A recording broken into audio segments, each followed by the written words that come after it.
ECU? R. Do you bleed purple and gold? Are you ready to hoist the colors? Hoist the colors! It's time for the most in-depth look into the world of ECU athletics. Welcome to Hoist the Colors with your host, Stephen Igo on 94.3 The Game. Watch the show live on Facebook and at 943thegame.com. Here's Stephen Igo. Welcome in. It is Hoist the Colors. It is October. The month of October has arrived. Somehow we only have 2 East Carolina football games in the month of October, but we will discuss those upcoming contests. Also continue to look back at the first 5 games of the 2025 season because, of course, it is an open date for ECU football.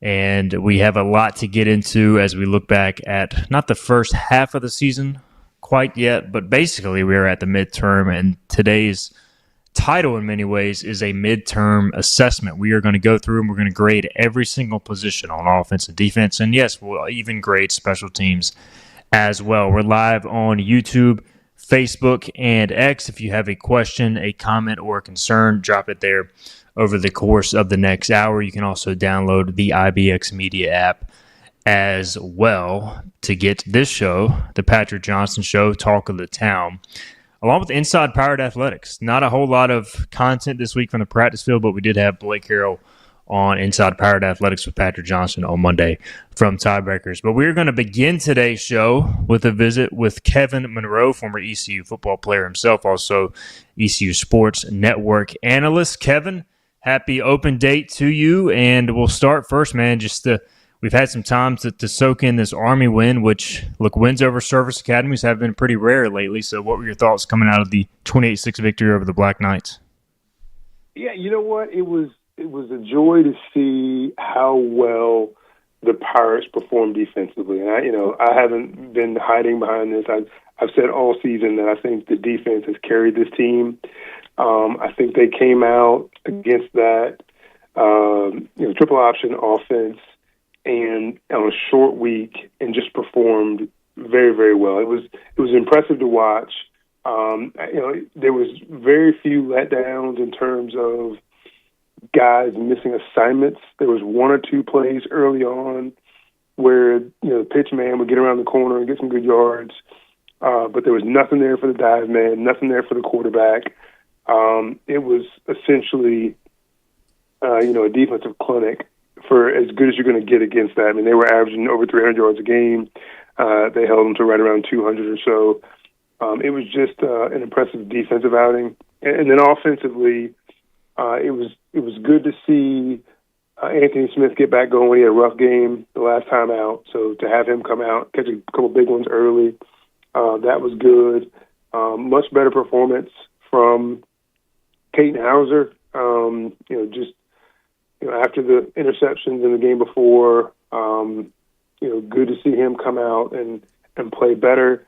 The run game was better. The running backs as a whole are playing. I don't think Parker Jenkins has found his groove here recently, but London Montgomery and Marlon Gunn ran the ball well. I still think they'd like to run the ball better as a unit, but it was good to see them be able to run it when they needed to and pick up first downs and get the tough yards. So all in all, I thought it was a really good showing against the team that won the conference last year, and it gives you a lot of momentum going into the Tulane week.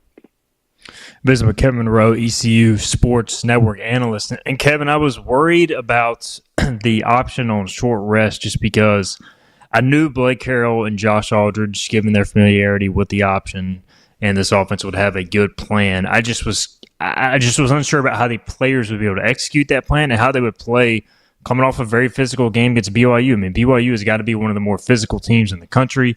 You followed it up with Army, but I thought it just showed a lot that they came out and they didn't look tired at all. They didn't look worn, and looked like they kind of laid it all out there. So just the impressive side of coming off short rest to handle the option, just how hard is that?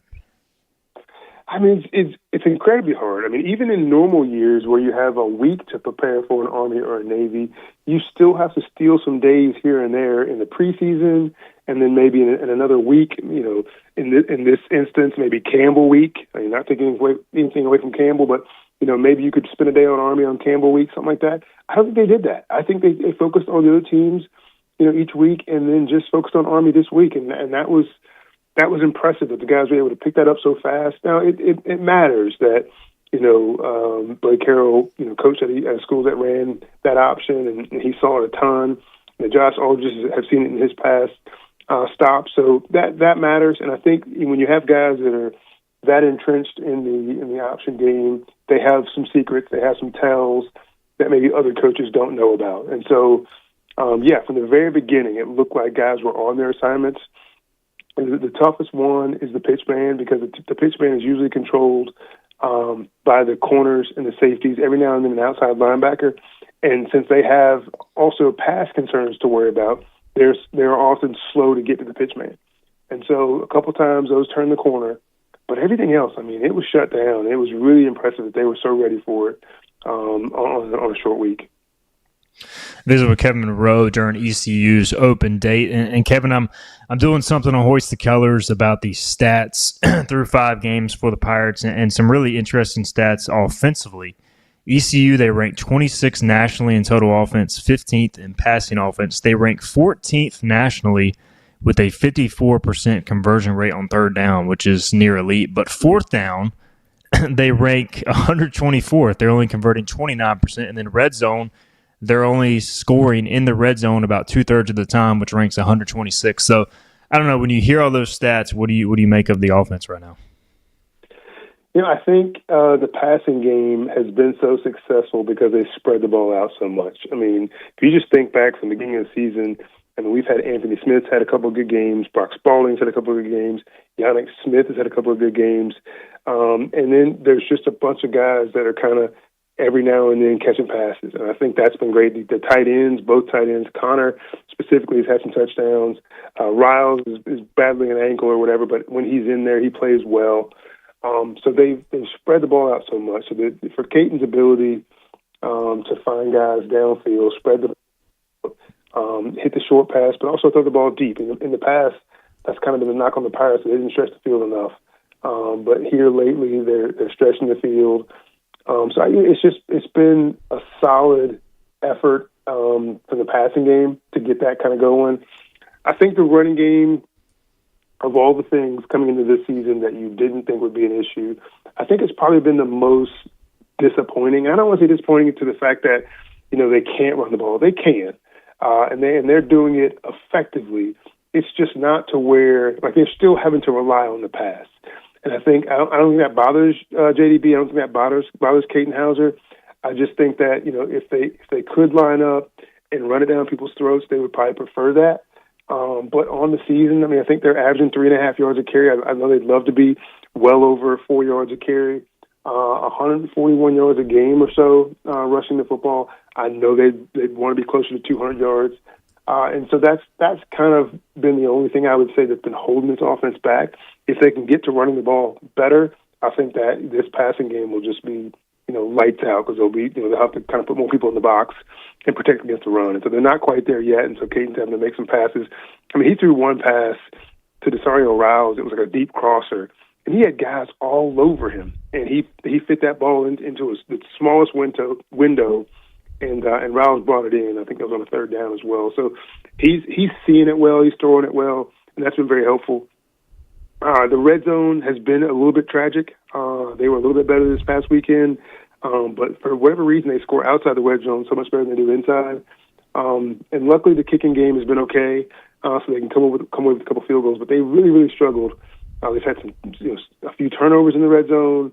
They just struggle to figure it out down there, and it get the field shrinks, and so you can't run your whole offense.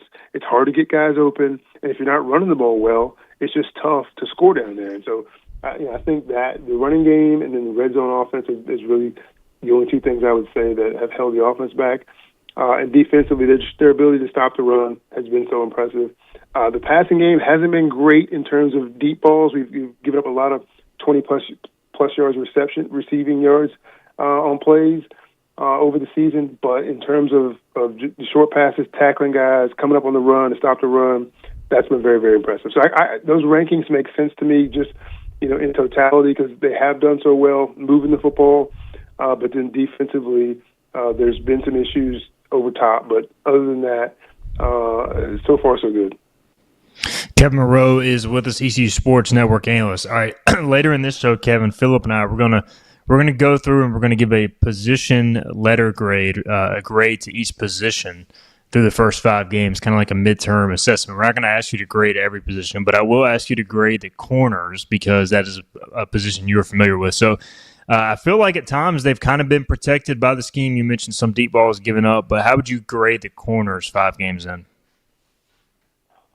You know what? I would say as a unit, I'd give them a B. I think Reason and Tamir have played well. I think they've played well. I think everybody else has been below where they should be, and I think they're getting better. But I think those 2 guys have played the best. And Brown didn't even get his first start until game 2, but since then he's played very, very well. I'd go B minus for the corners. I wish there weren't so many deep passes. That was the difference in the state game early on. Just football was getting tossed over the top of their heads. Now, some of those were really good catches, really good throws, but it's happened in every game almost. And so that holds me back from giving them anything higher than a B minus. Kevin Monroe with us. All right, a few more things for him. ECU Sports Network analyst. We'll get him out of here on this Wednesday. Let's get the family update. Kevin Monroe, obviously your son, Marcus Monroe, heading to Stanford. We were texting last night. Unfortunately suffered an injury. So give us the latest on Marcus and his injury front as a senior. Yeah, he was doing well, through 3 games. I think he had 18 catches, 240 yards and 3 touchdowns. And in that midway through that 3rd game, he felt a tweak in his knee and wasn't sure what it was, but it kind of locked up on him and started to swell. And so they were winning the game. They didn't need him anymore. They went ahead and took him out. So we went into that weekend thinking, well, we'll see how it goes. We'll ice it and stay off of it, and he won't practice first couple of days of next week and see what happens. And so he didn't practice, he stayed off of it, and the swelling really didn't go down. So on Thursday, we had an MRI done, and they determined that he had a tear in his meniscus, which, as knee injuries goes, that's one of the better prognosis. And so it was tough news. He did have to have surgery. He had a surgery a week ago, Tuesday, and that pretty much shut down his season. But the good news was the weekend that he found out about the injury was the same weekend as his official visit to Stanford. So they were one of the first to know. We sat down with Andrew Luck, and he looked at us and he said, "What? Like, if it doesn't bother you, it doesn't bother us. We know that a meniscus injury is easy to recover from, and it doesn't change one thing for us." And so that made us feel a lot better. And, the tight ends coach even joked. He's the tight ends coach and the offense coordinator. He joked that he had during his playing days a meniscus tear and 2 ACL tears, and he still made it to the NFL. And so he said that they're definitely not going to turn their backs on him because of an injury like that. He doesn't report until June. This is a 4 to 6 month recovery. So he'll be, he should be 100% by April, which gives him plenty of time to get ready for heading to Stanford in June. So we're excited about it. We're bummed that he'll miss the rest of his senior year. But it's all in God's plan. And you know what? He's staying off of both knees. Anything with his back or any other issues that he may have had in the past, he gets all this time to just, relax and stay off of everything and be fresh when he goes to Stanford. No doubt. I hate to hear the injury, but glad, Kevin, that it's not, super serious long term. And as you said, should be back sooner rather than later. All right. How about Butter Monroe, Derek, freshman over at Green Level? How's he doing? He's doing great. He had a touchdown pass in their last game. About the punt return touchdown in game 1. So he scored a few times this year. He's starting on offense at receiver, on defense at safety. He's their kick returner, their punt returner, and he's playing 8A football. This is not small time football. They're not winning very many games. They're struggling a little bit. They're a young team, but they're playing some of the better schools in the area. And he's hanging in there. It's funny because I'm watching him play varsity football, and I'll say stuff like, "Hey, you got to come up harder on that tackle, blah blah blah," and then I'm talking to the coach, and he's like, "But he's 14. He's a freshman. Like, we're just happy that he's grabbing and hanging on. So the expectations from me are big for him because I think he's going to be an elite player at the high school level and hopefully in college. But he's just learning, and I couldn't have played varsity as a freshman, and so I'm super proud of him and what he's accomplished so far. But he's doing very well. No doubt, huge accomplishment already playing at that level. Always good to get the Monroe family update. All right, last thing for you, Kevin Monroe, ECU Sports Network analyst. Pirates get the week off. They are already preparing for Tulane. That's a huge game, Kevin. I mean, if ECU goes on the road here and steals this game against a conference favorite, all of a sudden you can kind of catapult ECU into that championship contender mode, I think. So how vital is this game? How much of a statement can the Pirates make next Thursday? Oh, I think it's huge. I think it's very vital. I think the Army game was kind of the measuring stick to see, okay, are they as good as they think they are? And I think, even though it's not the same Army team as last year, they were champs with a lot of returning players, and so for that felt good. But now you got to go and play against a little bit more of a spread offense and a pretty good quarterback. Even though they're also a quarterback from last year headed to Duke, they got a new transfer in this year, and he's a good player. And so you're going to see some of that spread offense. You're going to see some good running backs. You're going to see a good defense. And it's just always tough to play at Tulane because they've been good for several years now. They get a decent turnout. And so, this will be the one to determine, okay, are you really competitors for that conference title? If they can go on the road and win this game, I don't think there's any doubt that they'd be, one of the favorites heading to the last part of this season. So we'll see how it goes. I think they'll be more than prepared, and I think it'll be a really good ballgame. He is Kevin Monroe, ECU Sports Network analyst. Kevin, we always appreciate the time each and every week, man. Great to catch up with you as always, and we'll talk again next week. Yes, sir. Appreciate it, Igo. Absolutely. That's Kevin Monroe, ECU Sports Network analyst. Always appreciate his insights from the booth perspective and also as a former player as well. All right, we'll get a break in. When we come back, Philip Pilkington and I will begin our grading process. We'll hand out the letter grades for each ECU football position group, starting with the offense after this. The team of Flatlands Jessup is working overtime to help ensure that Eastern North Carolinians like you get the health insurance help you need this open enrollment period. New legislation passed meaning more people than ever qualify for affordable coverage. Let us help you today. Big tax credits are back. Get a 30% tax credit, up to $2,000 off your new Mitsubishi electric heat pump install. Let Comfort Master help you take advantage of the tax credits with a qualifying Mitsubishi electric ducted heat pump or non-ducted Mitsubishi electric mini splits. Mitsubishi electric mini splits are ideal for bonus rooms, garages, or sunrooms. If you need a new HVAC unit, call Comfort Master today. Call Comfort Master. Call Comfort Master. You know what the problem is with standard belts? Usually you have to choose between too tight or the opposite, too loose. But with Anson Belt & Buckle, you don't have to choose. We got rid of the holes and instead have a track system designed for micro-adjustability. That way you can enjoy a perfect fit every time. Anson Belt & Buckle. Find your perfect fit today.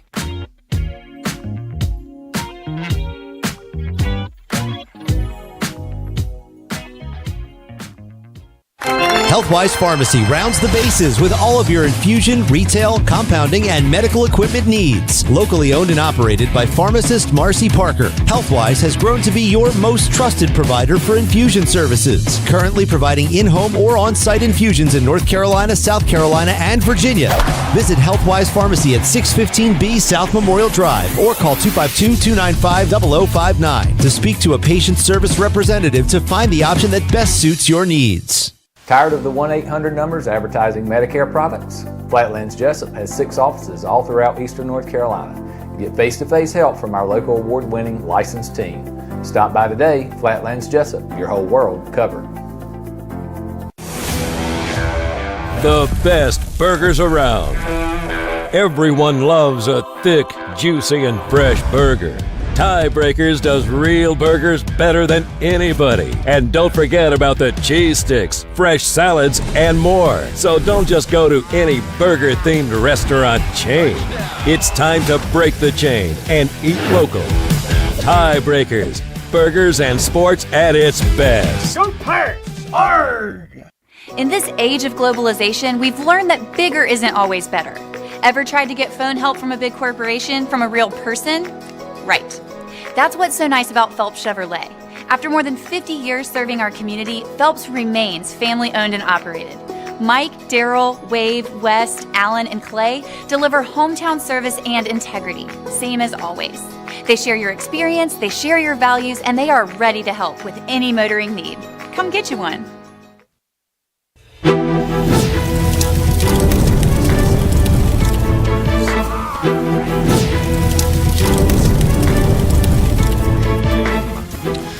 All right, welcome back in. Hoist the Colors on a Wednesday, October 1st edition of the show. Here in a second, we are going to begin our midterm grades. Again, we're not quite halfway through, but it's a bye week, 5 games out of 12, so a good time to do this for each position. But I do have to ask Philip Pilkington first about his Boston Red Sox. I know they previewed the MLB wildcard round yesterday, which, by the way, great job. I listened back on the show. Philip, you, Chris, and Dom did a great job. Appreciate you guys filling in. But how fast was your heart beating last night in the bottom of the ninth inning as you watch Red Sox Yankees? Yeah, really the eighth and the ninth as a whole. Yeah, had me. Appreciate the kind words. Yeah, yesterday was fun. Appreciate you trusting us to fill in there. It's kind of start with the eighth, and I won't make it long. Crochet gives up the hit, and I thought, hey, he's out of trouble. He's going to be gone. They didn't pull him. I was having flashbacks to 03 when Grady Little didn't pull Pedro, and Pedro ended up getting shelled, and Grady got fired after the game by John. And not that I think that Alex should be fired by any means. I'm not saying that. But just flashbacks, a little PTSD from my childhood. And but I think once he got the righty out, it was smart to give him Wells as a final batter because it was a lefty-lefty matchup. They bring in Chapman, and there was a little talk amongst the announcers and amongst, I think, the Red Sox faithful, how's Chapman going to look after sitting in the top of the inning, and especially after kind of a lengthy top, the bottom of the eighth. Well, no, top of the ninth, yeah. And he came out, got shelled early, 3 quick base hits, and heart rate got through the roof because I don't feel great about today. They're a heavy lefty lineup. Bayo pitches to contact a lot, so I'm a little worried about today. So I think if they would have got that way, let that one slip away, they'd have been in some trouble. So the heartbeat was high.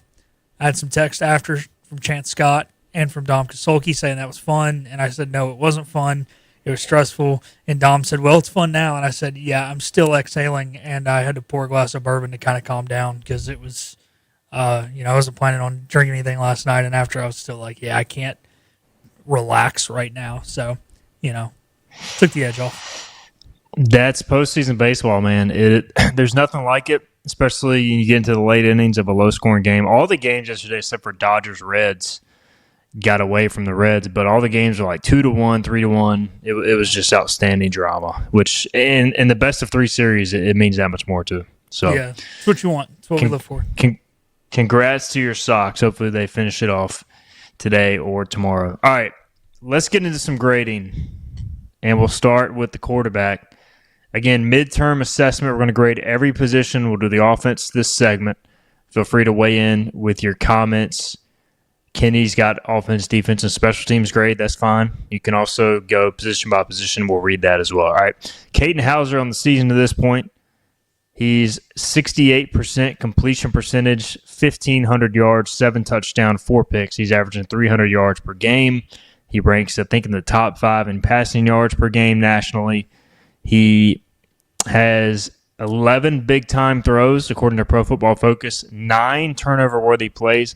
5 of those came in the BYU game alone. Now, the first 2 games, he had none. And so he's kind of made some mistakes, according to PFF's grading lately, 9 over the last 3 games. But still, overall, very good year, grading out well.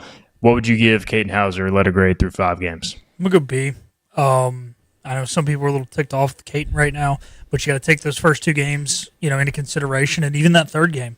So say, well, he's got 4 picks in the last 3 games. So he's got 3 in the last 2, but that one was kind of a fleeky play, the one against Coastal. So, he's going to be. We can see a little more out of him, but also his mistakes have been huge, it seems like. But overall, play in and play out, I think he's been better than serviceable. And just not enough really to give him an A, but definitely better than average.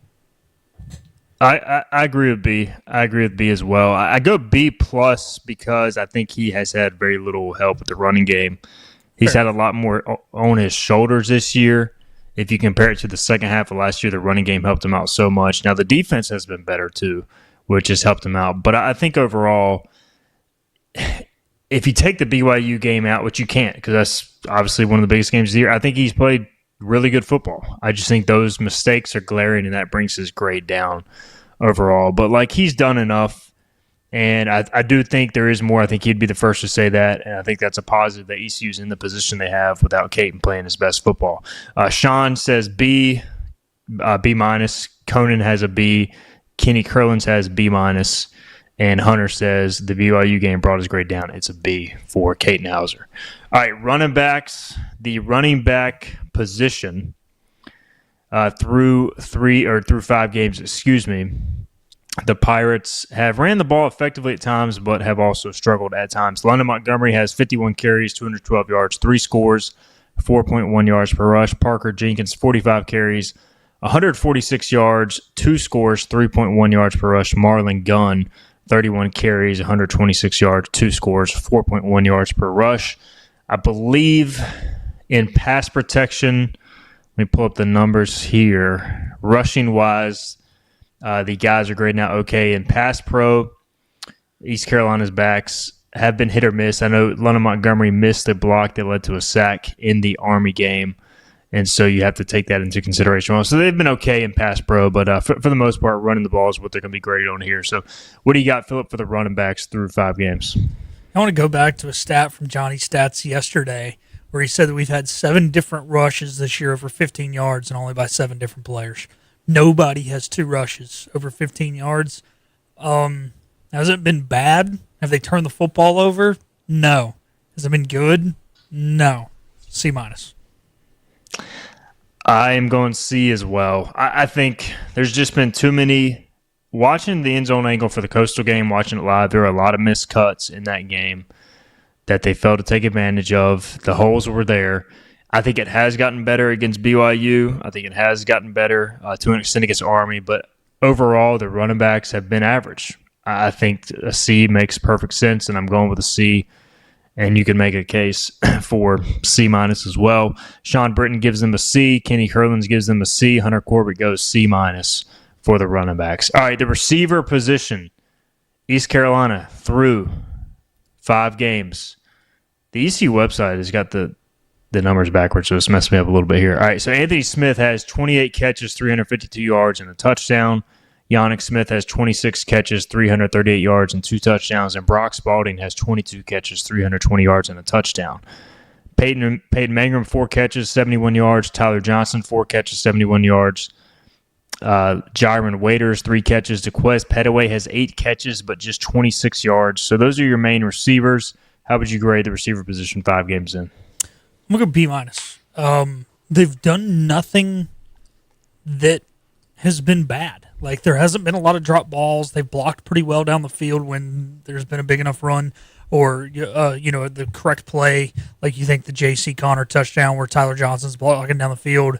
So, because of that, they've done nothing wrong, and I feel like they've made the plays that have come to them. I'm good to go B minus, go a little higher than a C, but still just nothing spectacular. But also, I don't think they've really been put in positions with some of the play calling and just, kind of the lack of run game to go out and make spectacular plays. So, that's what I'm going with. I'm with you. B for the receivers for me. I think it's been steady and solid, but it hasn't been spectacular. I will say Yannick Smith, he has had 11 contested catch opportunities. He has made 7 catches in those chances. It might be time to start dialing up Yannick Smith more in single coverage if he's making that amount of contested catches per PFF. ECU receivers as a whole, this is pass catchers total, 32 contested catch opportunities, 17 catches. 9 drop passes, although 4 of those, are on non-receivers. So 5 drop passes by the receivers through 5 games. I think that's solid. So B B lines up. We also have B from Kenny Curlings. Sean has a B. I like how we're all in alignment here. This is a rare thing. Anthony Smith B due to crucial drops is what he's saying, and then Hunter Corbett gives it a B plus. Joel saying the receivers have been as solid as Caton without their crucial mistakes. They've got to be higher. So I think a tick higher than Caton makes sense from that vantage point. All right, tight ends will grade separately from the receivers. Javante Connor and Desiree Rouse have been your two main tight ends. Mason Brown has gotten some run as well, as has Miles Parker late in games. But it has mainly been the Javante Connor show. Connor, 12 targets, 9 catches, 193 yards, 2 scores. Desiree Rouse, 15 targets, 9 catches, 93 yards, and a touchdown. Desiree has been banged up. Blocking-wise, they have both graded out pretty good per PFF. Javante Connor's actually blocked better than I thought going into the year. So how would you grade the tight ends?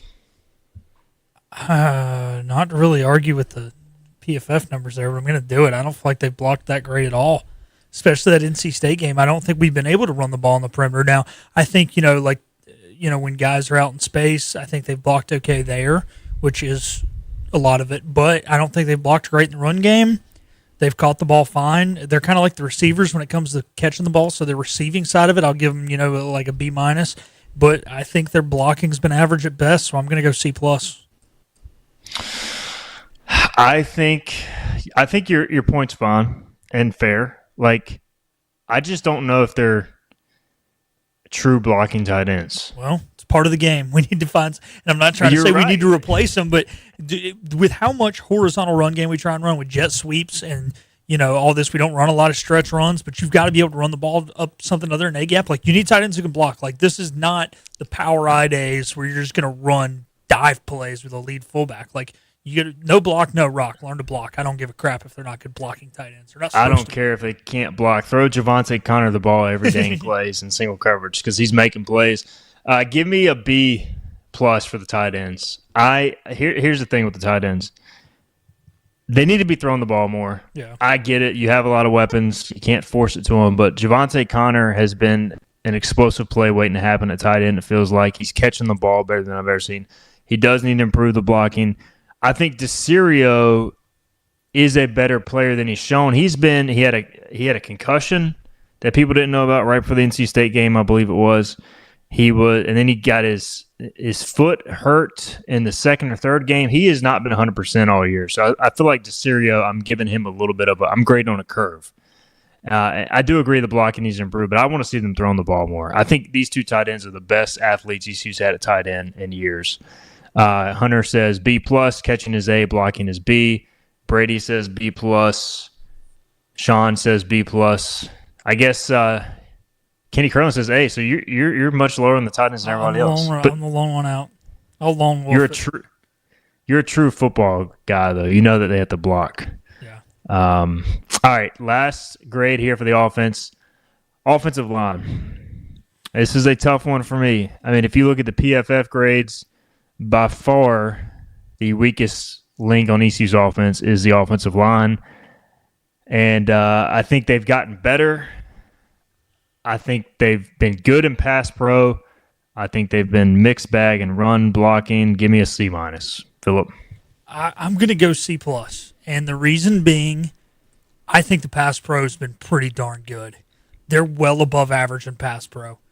The running game hasn't been good, and that brings it down. But I've said it before, and I'm not going to go into the details, but I do think that's a little bit on the backs, not being patient enough. So, yeah, the pass pro has been good enough in a time where your quarterback kind of is the star of your offense that I'll go slightly above average and give him a C plus. I think this unit can be better. I'm a little tough on the grading here. I just want to see them take that next step like they did the second half of last year. You got some pieces back. I'm hoping that it clicks over the bye. We've got a B minus from Sean on the O-line. We also have a B from Kenny Curlings. And we have a B minus from Hunter. So I am tougher on the O-line than everybody else. So you're tougher on the tight ends. All right, let's get a break in so we have time to hit the defense in depth next. Keep your grades, comments coming. We'll get to those. This is Hoist the Colors on a Wednesday.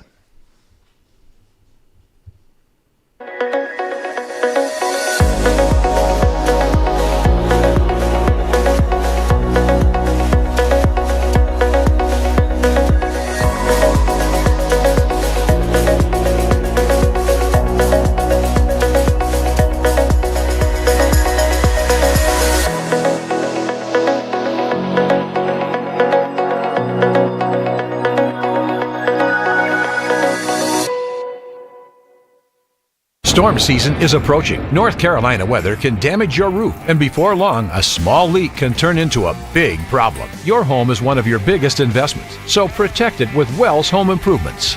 We work with all insurance companies for a hassle-free roof installation experience. Call us today and get 10% off your roof installation when you mention this commercial. 252-227-8403 or visit us online at wellshomeimprovements.com. Wells Home Improvements. Local, honest, dependable. This is about you, your family, and the health of all who live in Eastern North Carolina. This is about the transformation of a health system into something more powerful and more human. About creating new ways to treat disease and keep you well. This is about ECU Health, which is to say, it's really all about you. ECU Health. Minds, hearts, purpose. You have a choice when you invest in insurance, and when you choose First State Insurance Advisors, you're working with people you can trust. Clark Stallings has deep ties in the community. His team, including Keaton Smith, Regina Asby, Phil Leyva, Max Joyner Jr., Max Joyner III, and Ginger Smith, provides knowledgeable and professional advice. First State Insurance Advisors is an independent insurance agency. They offer all types of personal insurance as well as various types for business. Call or email First State Insurance Advisors today. We want to be your trusted choice agency. Acre Station Meat Farm, along with Lane Angus Beef, bring you farm to fork beef. Stock your freezers now with affordable beef boxes just in time for the grilling season. Farm to fork beef brings quality local beef to your family. From your traditional butcher shop, Acre Station Meat Farm. Come on down to Acre Station Meat Farm and find out why we're #1 in fresh cuts and friendly service. Acre Station Meat Farm, Highway 32 North, Pinetown. At National Finance, we're all about hometown support, just like ECU football. National Finance helps us win on and off the field. They've got your back when you need it most. Fast, easy personal loans for life's big plays. And just like us, they're committed to Eastern North Carolina. National Finance, proud supporters of ECU athletics. Visit nfcmoney.com for loans as fast as today.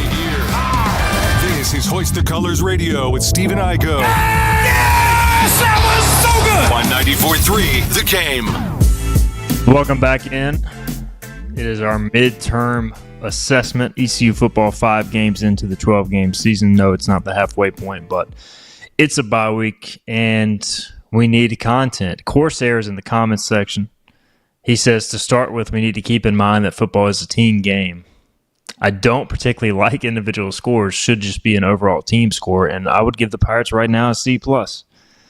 Philip hooking them back in the 94-3 the game series. Look, I understand it where he's coming from, but come on, what fun is that? What fun is a team score? We're here to grade individuals. Yeah, everybody's got to do their 111th. Yes, at the end of the day, it doesn't matter how the team does, but everybody's 111th affects the team, and also, like you said, it's a bye week. What the hell else are we going to talk about? Appreciate the comment, Corsair. Love you, buddy. But, yeah, we'll continue on. I get it. Brady Thomas, he weighed in with an offensive line take. He gave the offensive line a C+, saying they had a lot of pressure coming in, and I think they've been pretty reliable in the passing game. Running, not sure. They're taking all the blame, and I think they can get going soon. All right, defense, let's get into that. Defensive line. So we're going to go with the down defensive linemen. This does not include the outside linebackers, which we'll get into here in a minute, but it does include the defensive ends, defensive tackles. Ton of questions about this position going into the season. We knew J.D. Lampley would be good. Everybody else that has played significant snaps has been good, Philip. I mean, like for me, have they been dominant in terms of taking over games? Not necessarily, but they've done everything asked of them. I think I'm going A. Not even A minus. Give me an A. Your thoughts on the defensive line? Yeah, I was thinking A to A minus. Yeah, I mean, look, if you take away the one long run at the end of the BYU game, they were only letting them run 4 yards, Gary. And that's some big offensive linemen. If they could have wrapped up, and it wasn't just them, it was parts of the linebackers too, in the backfield against State, we are having a total different conversation about how many yards that Hollywood Smothers ran for. And other than that, man, those guys have not been pushed around. They've been getting a solid pass rush, nothing phenomenal, but also I think some of that's been schematically. They're not really collapsing the pocket. So, yeah, man, I've really loved the D-line. So, yeah, I was going to go A minus, but, yeah, I see where you're coming from with A. Kenny Curlins gives the defensive line an A+. We also have a B+ from Sean. And a lot of these grades are, too, based on expectations. Like, what do we expect going into the season versus what we've gotten? So that has to be taken into it. And, by the way, I tell you who does get an A+? Roy Tesh. Oh, yeah, always. Absolute A+. Continues to produce high-quality linemen. All right, our next position here is the outside linebackers. So, for those unfamiliar, ECU has really played 3 outside linebackers this year. Raheem Craig, everybody knows him. Starting outside linebacker. Julian Davis has had a breakout season. And Kendrick DeJour, transfer from Sam Houston State. Those are the guys who are standing up. They are essentially part of the defensive line, but separate position rooms. So, outside linebackers for East Carolina through 5 games. Kendrick DeJour has 3 pressures and a sack. Raheem Craig, 6 pressures and a sack. Also 19 tackles. And Julian Davis has 2 pressures, including a sack, 10 tackles, and a forced fumble. Your thoughts on the outside linebacker? How would you grade them? I mean, they haven't been perfect, so I can't go A+. But I was a little worried about this position group behind Raheem Craig. Were both these guys going to step up and be part of the rotation? Were they going to be able to cover as well as get after the passer? And once again, we kind of mentioned the schematic thing earlier with not letting C.J. Bailey run. I thought they did a very good job of getting back there, forcing him to throw the ball, but not giving up his running lanes. And I think that's been the key thing. They have done a very good job containing quarterbacks. I'm going to go A with the outside linebackers. I'm going to go A-. Again, similar to what Philip said, like they've done everything asked of them. And I do wonder how much has been the scheme. I'd just like to see a tick more pressure. Yeah. We saw it. We've seen it at times, especially at the end of the Coastal game, when they did pin their ears back and they rushed the passer. They made plays. I really love what I'm seeing out of Julian Davis, man. I like this guy a whole lot. I think he could play even more. Really stout outside linebacker. But I want to see Raheem Craig and Kendrick DeJour turn up the pass rush. As we start to see ECU face maybe some more passing teams towards the latter part of the schedule, there really hasn't been a ton of drop-back pass teams, which is worth mentioning as well. I would say Kendrick's always one of the 11 hats of the football. It's one of the when they run away from Kendrick DeJour, he finds a way. He doesn't necessarily make the tackle, but if there is an opportunity for a cutback, there's going to be no lane. That guy has a nose for the football. He reminds me of the way Tegan Wilk defends, even though they're 2 totally different positions, but the way Tegan Wilk handles things when they run away from him. There's no doubt he's got a great motor. Number 40, Kendrick DeJour, Sam Houston State transfer. All right, inside linebacker, which is separate from the outside linebackers. East Carolina has primarily played 4 guys here. Samuel Danka has moved inside. Damian Wilson playing inside linebacker as well, and they're backed up by DJ Johnson, Jackson Barker. Freshman Jordan David Miles has also started to play more lately. I think this group has been solid. I do think at times they've missed some tackles. I give them some slack, though, because you got Danka playing a new position. You got Wilson starting for the first time, Barker playing a new position, Johnson playing the most snaps. I give this particular group a B. I think they could be better, but I don't hate what they've done this far, and they played a crucial role in the success of the defense. Your thoughts, Philip? I'm gonna go B+, and I think they do a very good job passing receivers off in zone coverage, regardless of what 2 guys are out there. There hasn't been a lot of drag routes, mesh concepts that they have gotten bit on. And another thing I think they do a very good job of is when there is a offensive lineman whose job is to work up to them, they've done a good job of not getting pushed back and allowing the home runs up the middle of the field. So they take on blocks well when it's their job to take on a block, and they fight off of blocks when it's their job to make the tackle. Again, like you said, they've not really been perfect, I think. They've missed some tackles, but they seem to always be in the right position. That's why I'm going to give them a B+. Hunter Corbett gives them a B. Kenny Curlin's giving the linebackers an A. He's giving the linebackers a B, for the linebackers. So I think B plus range makes some sense, and that's a group that I anticipate will continue to get better throughout the year, given they have so many new guys learning there. All right, cornerback. This is an interesting position for me because I feel like since that NC State game, they've done better giving up the deep ball. I also feel like they haven't been tested a ton because of who ECU's played. I give the corners a B. I want to see more. I think they're playing some soft coverage at times to protect these guys. I don't think they're necessarily man coverage corners, but ECU schematically is doing some good things on the back end. Jack Dover in the comments says, I'm worried our pass defense has not been tested. I agree, Jack, to an extent, but I still give them a solid B for the work they've done.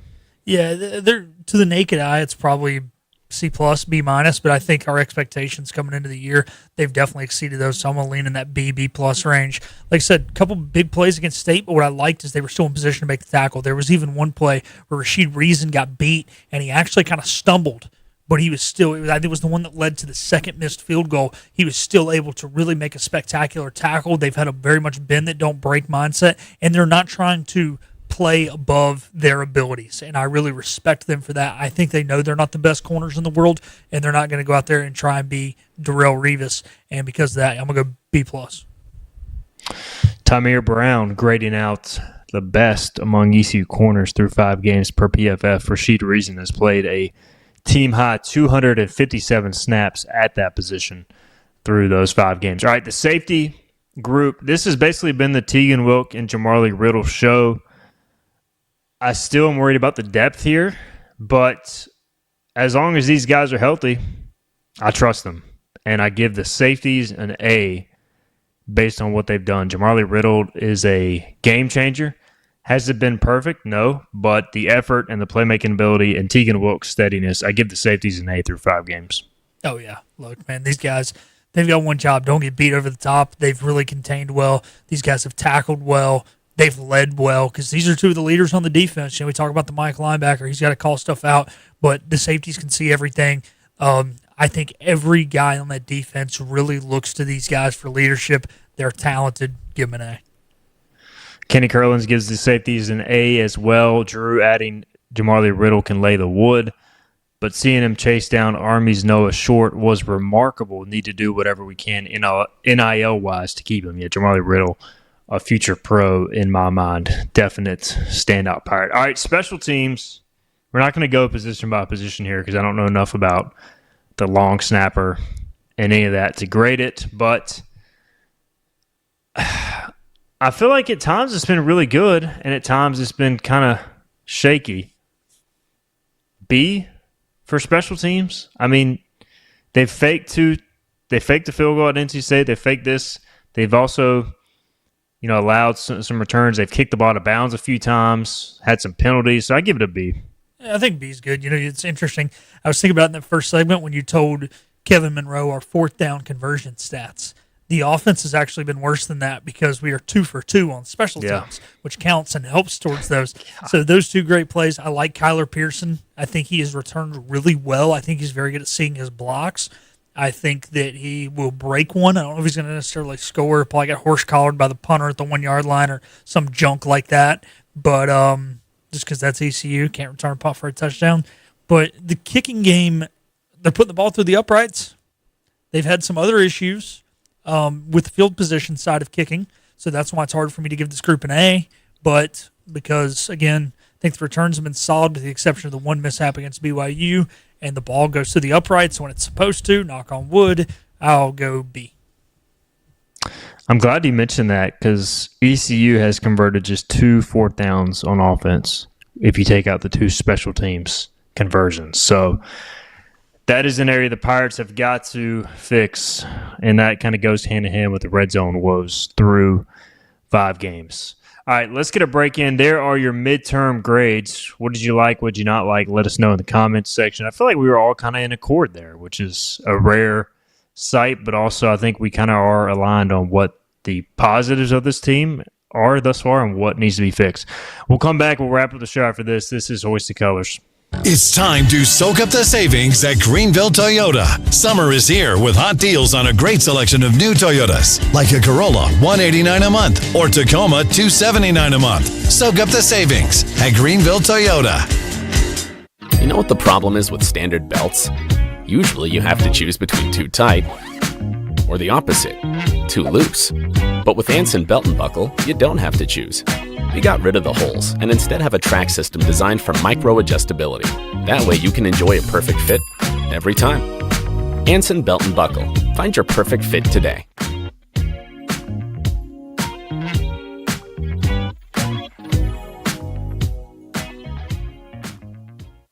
Daughtridge Gas and Oil has been your dependable propane supplier for 95 years. Their trained technicians can service and properly install all your propane and natural gas appliances. Plus, Daughtridge Gas and Oil is your backyard expert with fire pits, grills, smokers, and more, including quality outdoor furniture at their Greenville Patio and Hearth Shop at 1901 Charles Boulevard. Go by and see the knowledgeable staff at Daughtridge Gas and Oil for propane delivery or call 756-1345. Other restaurants claim their food is fresh and fast, but are they friendly? At Moore's, you're treated like family the minute you walk into their doors. With locations in Winterville, New Bern, Swansboro, Morehead City, and Jacksonville. We've been practicing what we preach since 1945. At Moore's, our barbecue is slow cooked and smoked over real wood daily until it's so tender it's falling off the bone. Combined with our fresh chicken, cooked-to-order seafood, and homemade fixins, we're sure you'll agree. If it's not Moore's, it's less.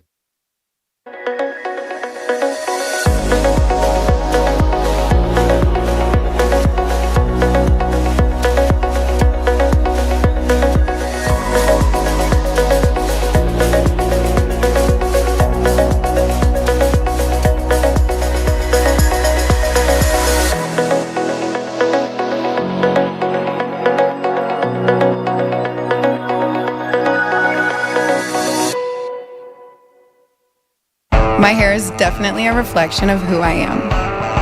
Wild, fun, fiery for sure. It just goes with the flow. Me and my hair, both untamable.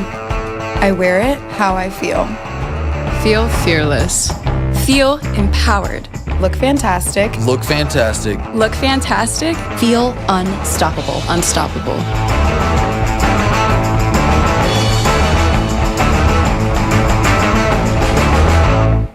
The sun is out, and so are the deals at Greenville Toyota. Soak up the savings on a hot selection of new Toyotas, like a Camry, $229 a month, or RAV4, $289 a month. Soak up the savings Everything at you Greenville need to know Toyota. in the world of ECU athletics. This is Hoist the Colors with Stephen Igo on 94.3 The Game.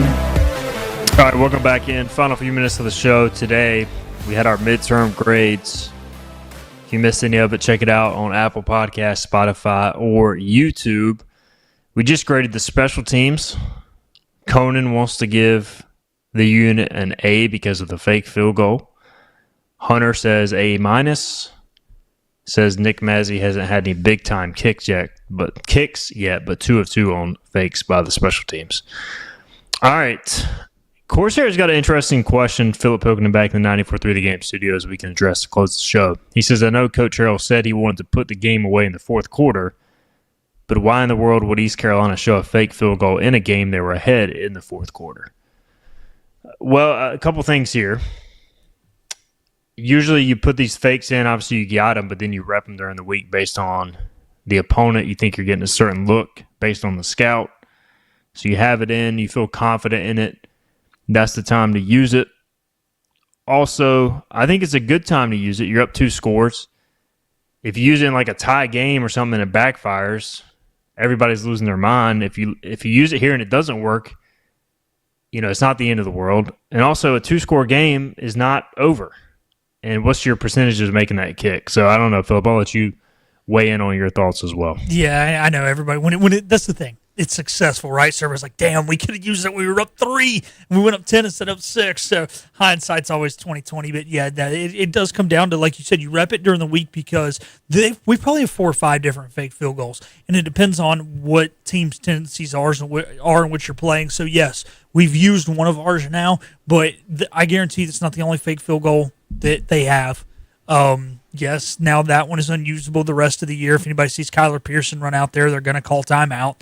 So I do understand that frustration. But again, there's nothing worse than running a fake and then, say you are up 3, it doesn't work, and then all of a sudden you've lost all momentum when you could have at least went up 6 and just kind of kept the momentum in your favor. So hindsight's 20/20. I understand the comment. And what we're saying, what your thought is not wrong, and what we're saying is not necessarily right. It's just, like I said, it's one of those things where a lot of it has to do with the matchup, and a lot of it's just got to do with gut feel. And if you feel like you can be successful, you do it.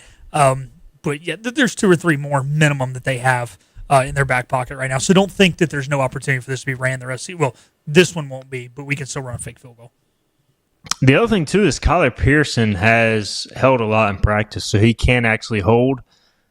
If ECU's ever worried about a kick being blocked, not that you want to insert your backup holder in that situation, but at least if you do insert Kyler Pearson, you're going to get probably a field goal safe defense from the other team, and you don't have to worry as much about the block. So that's something to consider as well, depending on how ECU wants to play it. So good question. I think there's fair thoughts there on both sides. All right, we are out of time on this Wednesday. Appreciate everybody tuning in. Tomorrow, we will dive into the transfer portal, both players that have come into the program and those that have exited. How are they doing with their new teams? We'll spend much of the show tomorrow doing that, talking some MLB as well. Shout out to Philip Pilkin and Kevin Monroe as well, and for all the fans and their comments. We'll be back